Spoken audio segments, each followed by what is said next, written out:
신약성경 11페이지 마태복음 7장 24절에서 27절입니다. 자, 오늘 말씀의 제목은 꿰어진 믿음의 신앙은 무너지지 않는다입니다. 꿰어진 믿음의 신앙은 무너지지 않는다. 자, 오늘 본문의 말씀은요, 예수님의 산상수훈의 전체를 마무리하는 결론입니다. 산상수훈은 단순한 윤리의 강의가 아닙니다. 이렇게 살면 참 좋겠다라는 어떤 이상적인 이야기나 도덕적으로 훌륭한 이야기를 하는 것이 아닙니다. 산상수훈은 한마디로 하나님 나라의 백성은 어떻게 살아야 하는가, 하나님 나라의 백성은 무엇 위에 인생을 세워나가야 하는가라는 질문입니다. 예수님은 산상수훈에서 사람들이 너무나 당연하게 여기던, 그 당시 사람들이 너무나 당연하게 여기던 기준들을 정면으로 뒤집으셨습니다. 그 당시 사람들이 말하던 대표적인 기준들은 이런 것이었습니다. 복 있는 자는 강한 자다. 복수는 정의다. 신앙은 겉으로 드러나야 한다. 그러나 예수님은 산상수훈을 통해서 전혀 다른 선언을 하셨습니다. 복 있는 자는 강한 자가 아니라 심령이 가난한 자라고 예수님은 말씀하셨습니다. 심령이 가난한 자는 복이 있나니 천국이 그들의 것이며, 마태복음 5장 3절에 나옵니다. 심령이 가난하다는 말은 능력이 없다는 말이 아닙니다. 하나님 없이는 살 수 없는 것을 잘 아는 상태를 이야기하는 것입니다. 자기 확신으로 가득 찬 사람은 하나님을 의지하지 않으면 무너질 수밖에 없는 사람입니다. 심령이 가난한 자, 어떤 상황 속에서도 하나님 없이는 살 수 없다는 걸 이야기하는 사람이 복된 자라고 예수님이 산상수훈에서 말씀하신 것입니다. 또한 복수는 정의가 아니라 원수를 사랑하라고 얘기합니다. 여러분, 모세의 율법 뭐입니까? 이에는 이, 그렇죠? 눈에는 눈이죠. 그것이 정당하다라고 이야기했습니다. 그것이 정의라고 얘기했습니다. 하지만 예수님은 어떻게 합니까? 원수를 사랑하라고 말씀하십니다. 여러분, 이 세상은 당한 만큼 돌려주는 것을 공평하다고 얘기합니다. 참으면 지는 것이라고 얘기합니다. 하지만 예수님은 마태복음 5장 44절에 보면 내가 너희에게 이르노니 너희 원수를 사랑하여 너희의 박해하는 자를 위하여 기도하라고 얘기합니다. 여러분, 단순히 그를 이해하고 포용하는 것을 넘어서 그를 위해서 기도하라고까지 말씀하고 계신 것입니다. 또한 형식적인 경건이 아니라 은밀한 중심의 순종을 예수님은 말씀하셨습니다. 예수님은 계속 반복해서 말씀하셨어요. 구제할 때 은밀하게 하라. 기도할 때 골방에 들어가서 금식할 때 사람들에게 보이지 않게 하라. 이렇게 말씀하셨습니다. 왜 그랬을까요? 하나님은 보여지는 신앙보다는 그 마음 중심에 있는 순종을 보시기 때문입니다. 그래서 예수님이 말씀하셨던 마태복음 5장부터 시작되는 그 산상수훈은 강함을 추구하던 세상에 가난한 심령이 복이라고 선포하셨고, 복수를 정의라 말하던 그 세상에 하나님 나라의 사랑만이 하나님 나라의 길임을 선포하셨고, 겉모습을 쌓았던 그 경건의 모습, 외향적인 것을 중요하고 남에게 보여지기 위해 신앙생활하던 그들에게 신앙의 중심은 순종이 기초라고, 마음 깊은 곳에서 나오는 순종이 기초라고 예수님은 말씀하셨던 것입니다. 그 당시의 기준을 다 뒤집는 말씀이었습니다. 그리고 예수님이 이 모든 말씀을 마치시고 오늘 본문의 비유를 산상수훈의 마지막으로 말씀하셨던 것입니다. 여러분, 우리 속담에 이런 말이 있습니다. 구슬이 서말이라도 꿰어야 오배다. 아무리 값비싼 구슬이 많아도 그것이 흩어져 있으면 그저 재료일 뿐이라는 것입니다. 실에 꿰어질 때 비로소 보배가 된다는 것입니다. 예수님이 오늘 본문에 말씀하신 듣고 행하는 자와 듣고 행하지 않는 자의 차이가 바로 이것입니다. 말씀을 많이 하는 것과 말씀 위에 인생을 짓는 것은 전혀 다른 문제입니다. 다시 한번 말씀드립니다. 말씀을 많이 아는 것과 말씀 위에 내 인생을 쌓아나가는 것은 전혀 다른 문제라는 것입니다. 오늘 본문을 보면 예수님이 집의 비유를 듭니다. 왜 예수님이 하필 집의 비유를 드셨을까요? 집은 인생 자체를 상징합니다. 집은 하루아침에 지어지지 않습니다. 더군다나 그 기초는 보이지 않는 곳에서 만들어집니다. 겉모습은 비슷해도 그 집의 기초는 완전히 다를 수 있습니다. 예수님 당시의 팔레스타인 지역은요, 건기에는 땅이 굉장히 단단해 보였습니다. 그래서 모래 위에 집을 지어도 문제가 없어 보였습니다. 그러나 우기가 오면 비와 홍수로 인해 집이 순식간에 무너져 내렸던 것입니다. 예수님은 그 현실을 너무나 잘 아셨기 때문에 지금 이스라엘 백성들에게 그 현실, 너희들이 경험하는 그 현상을 통해서 지금 신앙의 본질을 오늘 말씀하셨던 것입니다. 예수님이 이 비유의 말씀을 하신 이유는요, 첫 번째는요, 듣는 신앙과 행하는 신앙의 차이를 분명하게 말씀하시기 위해서였습니다.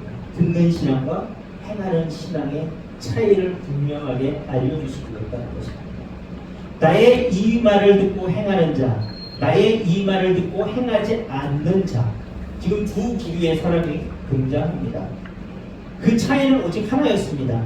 행하였는가, 행하지 아니하였는가. 여러분, 제가 만약에 놀이책을 수십 권을 읽었어요. 그래, 레시피를 막 줄줄줄 외웠다고 쳐봅시다. 그런데 제가 정작 요리를 하지 않는다면 내 앞에 있는 배고픈 사람에게 음식을 먹일 수 있습니까? 없습니까? 없어요. 그에게 이 음식은 이렇게 하는 거야, 이렇게 하는 거야, 이 음식은 이래, 이 맛은 이럴 거야. 설명으로는 쭉 할 수 있죠. 하지만 내가 직접 움직여서 음식을 하지 않으면 레시피가 그 아무리 많은 레시피가 내 머리 위에 담겨 있어도 나는 그 사람의 배를 채워줄 수 없다는 것입니다. 여러분, 설명하는 신앙과 삶으로 살아내는 신앙은 전혀 다릅니다. 여러분, 우리는 누군가에게 신앙의 삶을 이렇게 해야 돼 말해줄 수 있습니다. 하지만 내가 정말 그렇게 살려고 몸부림치는가는 별개의 문제라는 것입니다.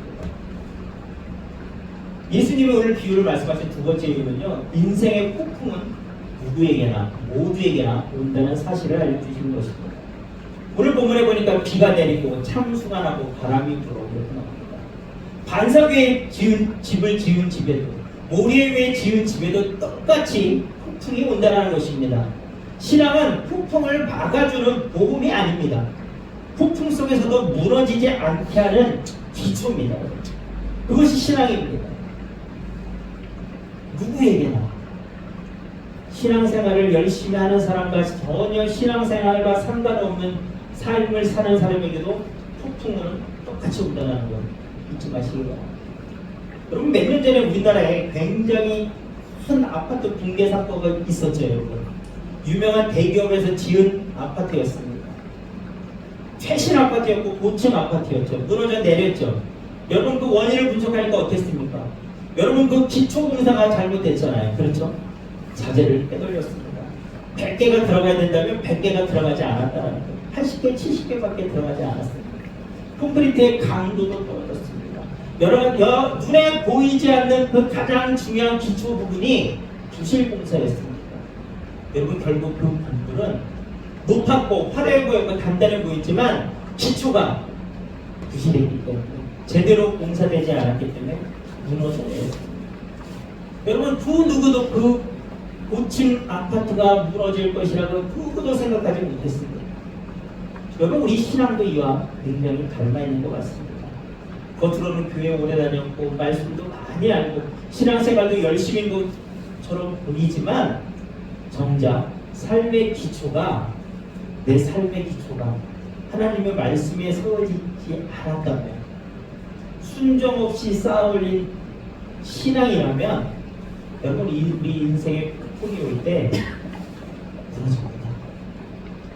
무너집니다. 버티지 못합니다. 왜냐하면 그 기초가, 뿌리가 반석에 세워져 있지 않기 때문에, 단단하게 고정되어 있지 않기 때문입니다. 오늘날 우리는 말씀의 과잉 시대에 살아가고 있다 해도 전혀 지나치지 않은 것 같습니다.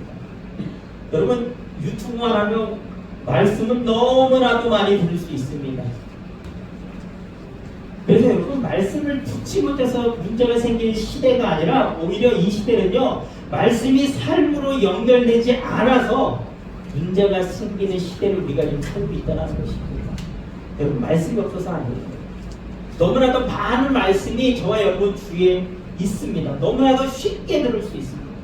그런데 그 말씀이 삶으로 연결되지 않는다는 것입니다. 여러분 구슬이 계속 쌓여가고 있는데 꿰어지지가 않는 것입니다. 이런 꿰어지지 않는 신앙의 모습은요, 예배는 드리지만 삶의 선택은 말씀과 분리되는 것입니다. 은혜는 받았다고 하지만 그 삶에 순종은 없습니다. 말씀에는 아멘 하지만 내 삶 속에서 관계는 변하지 않고 있다는 것입니다. 결국 보기에는 멀쩡해 보이지만 인생의 고난이라는 폭풍 앞에서는 무너져 내립니다. 여러분 구슬을 빼는 실이 없으면 그 어떤 것도 완성되지 않습니다. 말씀을 빼는 실은 하나님 말씀에 순종하는 삶입니다. 이해되지 않아도 말씀을 따르는 선택. 여러분 하나님의 말씀에 우리가 순종을 할 때 제일 중요한 건 뭐냐면요, 하나님의 말씀이, 하나님이 하신 그 말씀이 내게 이해가 되냐 안 되냐가 아니에요. 여러분 그것이 하나님의 말씀이라면 우리는 그냥 순종하는 것입니다. 손해처럼 보여도 주님의 길을 걷겠다는 결단입니다. 세상의 기준으로 손실을 따지는 것이 아닙니다. 하나님이 말씀하셨기 때문에 또 주님이 하라고 하셨던 그 길이기 때문에 걸어가는 것입니다. 내 감정보다는 하나님의 말씀을 기준으로 사는 삶이 여러분 구슬을 실에 깨는 삶인 것입니다. 예수님은 오늘 본문에서 보면요, 폭풍을 문제 삼지 않으셨어요. 왜 폭풍이 왔냐라고 말씀하지 않으셨습니다. 비가 내린 것, 홍수가 난 것, 바람이 분 것, 두 집 모두에 동일했습니다. 신앙이 있다고 해서 비를 맞지 않는 것이 아닙니다. 믿음이 있다고 해서 바람이 피해가는 것이 아닙니다. 예수님이 주목하신 것은 한 가지였습니다. 그 집이 무엇 위에 세워집니다. 무너지지 않는 인생은 폭풍이 없어서가 아니라 반석 위에 세워졌기 때문입니다. 말씀을 들었냐가 아니라 말씀 위에 지어졌느냐가 중요한 것입니다. 감동을 받았냐가 아니라 순종으로 내가 그것을 옮겼냐가 여러분 인생의 차이를 만듭니다. 구슬이 없어서 무너지는 것이 아닙니다. 우리는 이미 너무 많은 구슬, 너무 많은 말씀을 알고 있습니다. 문제는 그 말씀이 실로 꿰어졌는가는 것입니다. 오늘 우리의 신앙은 눈에 보이지 않는 자리에서 기초 공사를 하고 있는 것입니다. 여러분, 우리는 다 지금 신앙의 기초를 쌓고 있는 것입니다.